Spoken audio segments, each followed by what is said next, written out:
going on, everybody? Welcome back to the channel. Thank you so much for joining me. It's been a little over a month since the 2023 XSR900 has started its stay in this garage.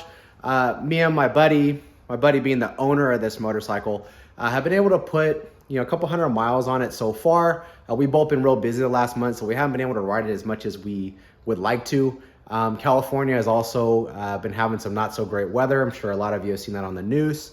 But we have been able to ride it in various scenarios, various situations where I think we at least have enough data, enough of an impression to kind of share that, initial thoughts on the motorcycle at this point, provide some detail, right? A lot of fine detail that, a potential future owner may want, or even a current owner may find useful as well. So for most of you that have seen my other videos and follow this channel, you know that I try to be as detailed as possible. I try to provide as much information as possible. I do give some opinion as well. However, I try not to be pushy about it or anything like that. I just provide basically what I'm seeing, what my experience has been, and then it's up to you as the viewer to take that and use it as you wish. So that being said, let's go ahead and get into it. 2023 XSR 900, what is it? We know it's a very, very close relative to the Yamaha MT09. However, there are some very significant differences, and I don't see that many people talking about that. When I go online and see discussions regarding MT09 versus XSR 900, most of the discussion has to do with aesthetic, which is true. There are some obvious differences in the aesthetic. There's also a lot of things that are shared between the two models, of course, but there's some significant differences as well. And in this video, I want to make sure that we go into detail with that, and I give you as much information as possible regarding those differences. First thing I want to mention compared to an MT09 is the swing arm is actually much longer on the XSR. So on the XSR, the wheelbase is longer by 2.2 inches. On an XSR 900, the wheelbase is spec'd at 58.9.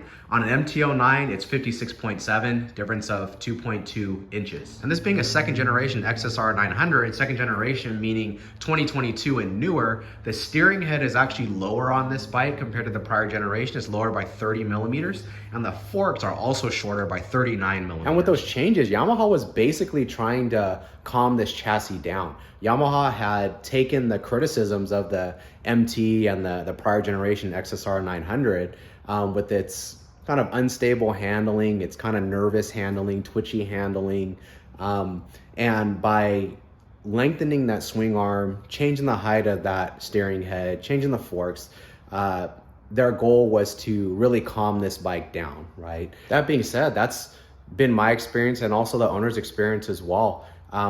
We haven't made note of any nervousness in the steering, any instability, nothing like that. And these bikes are powerful, right? These have the CP3 power plant in it, 117 horsepower, 68 foot-pounds of torque, very capable power plant, also very, very low weight. Yamaha specs these at 425 pounds wet, right? So very strong power to weight ratio. And even with that type of torque, it doesn't feel unstable at all, which is something that a lot of MT owners have complained about for a very long time.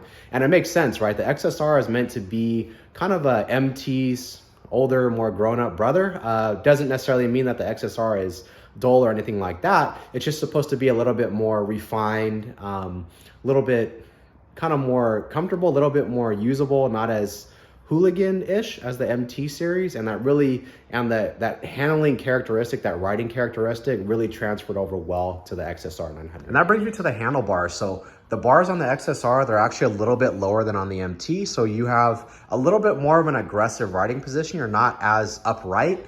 I would say that riding position is still very manageable. It's not super sport, leaned over or anything like that, but it's a little bit more aggressive than the MT. So just keep that in mind, guys. It's not unmanageable or anything like that, but the owner does note that on extended rides on the highway, you do feel it a little bit in your back. It's just kind of there, but it's not unmanageable or anything. It's totally doable.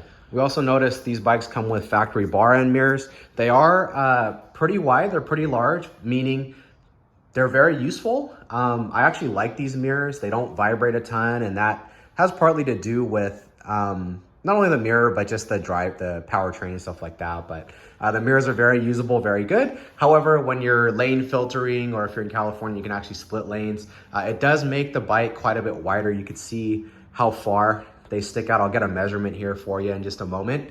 But that is something that I've noticed, as well as the owner has noticed, that it does widen the motorcycle quite a bit, even though they are pretty good mirrors. There's our data point there. We can see that the mirrors stick out about an extra 4.5 inches or so, maybe a little bit more. And again, that's gonna be on both sides. So you're gonna be quite a bit wider than what you're used to. Let's go ahead and check out the dash. It's a 3.5 inch TFT. It is a little bit small, however, I've noticed, as well as the owner, I've noticed that it's very, very usable, even though on paper it is quite small. When you're riding it, when you're using the motorcycle, you don't really notice the size of the screen. If you notice here on the screen, you'll see this is the mode. It's on mode 2 now. This bike has 4 modes. Modes 1 through 3 are actually full power. However, the way the throttle ramps in is a little bit different throughout all those modes. Modes 2 to 3 also have different throttle sensitivity, and mode 4 has a reduced power, reduced throttle response. Basically, it's almost like a rain mode, basically. And I want to note that the modes do make a very big difference. You can tell right away when you change the modes, even though, again, modes 1 through 3 are supposed to be full power. The way the throttle ramps in, the way the power ramps in, you can certainly tell right away. And mode 4 is quite dull. So for any low traction environment or anything like that, maybe you're just bought the motorcycle and you're trying to get used to it, then that may be a good choice for you. But those modes do make quite a noticeable difference when switching between them. This bike also does have cruise control, which is nice. One note that I want to make though is on these, you do have this wheel to select things in the display. You can kind of see how it works. And it's not the easiest to use while riding. Of course, now stopped in the garage, it's not a big deal. But while riding, it's a little bit hard to use.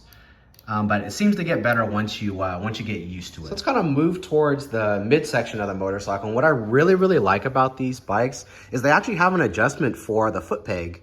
And the specs on the rear set are you can actually go 14 millimeters up and you can go 4 millimeters back, which isn't a ton. It's not going to be as much adjustment as a legit set of aftermarket rear sets, of course, but it's still really nice to have, especially in our case, because we're planning on going with clip-ons for this bike. So it'd be nice to put the pegs in a little bit more aggressive position to accommodate for those clip-ons. As we move rearward, these XSR900s, this is actually a proprietary subframe back here, which is really cool. It's proprietary to the XSR900. It's not shared with any other Yamaha bikes, at least at this point. Of course, we have this huge seat, which aesthetically is not my favorite. Owner agrees that it's got to go at some point. We may put some kind of cover on it or just change the seat totally, not sure yet. But it is quite a large seat. Not sure if that totally fits the aesthetic of a real cafe racer, but it is what it is. I also want to note the seat, it's pretty hard, surprisingly. It doesn't look like it would be hard. It's not ridiculous either. It's not like sitting on a wooden board or anything, but it's harder than you would think it would be, which is kind of strange. I kind of noticed that when I initially rode it. It didn't bother me a ton, but I did notice that right away, that it looked like it'd be pretty, like it'd be a pretty comfy seat, just seeing how thick it is and how big it is, but it's actually pretty hard. So, and something else I want to mention about the rear seat is the rear seat, it comes off like any other seat would. It just has an access here where the key goes. Our plate underneath looks a little bit different because we have a TST Industries tail tidy on it, but it comes off how you think it would. However, when you go to put the seat back on, you have to be really, really careful that you don't scratch this bracket like we did here. It's not the end of the world. It doesn't matter that much. I wouldn't even say it's a flaw or anything like that. It's just something to note. It's something that I kind of wish we knew earlier, so that way we didn't have these scratches on the bracket. I'm sure somebody out there down in the comments is going to complain about that. Oh, why are you making such a big deal out of a bracket that nobody ever sees? Well, yeah, I understand that. All I do is I just point it out. It depends on you as the viewer to determine if that does matter to you. I mean, whether you see it or not, I mean, if I have a brand new bike, I don't want things under the seat to be scratched if I can avoid it. Is it the end of the world? No. Is it, would I not buy a motorcycle just because of that? Of course not, right? But if I had to pick, why would I want parts that, even though they're not seen, to be aesthetically damaged? And that's why I pointed out. And the best way we found to put the seat back on without damaging that bracket is to make sure it's completely lined up perfectly. Don't force it or anything like that. When you have it right, you will know, because you'll need hardly any force to put the seat back on, right? So watch this. And that is it. If you do it that way, you will not damage that bracket. If you're forcing it down, if you don't have it lined up completely correct, you will scratch that bracket. All right, so let's go ahead and give it a quick cold start here. Let's see what we got.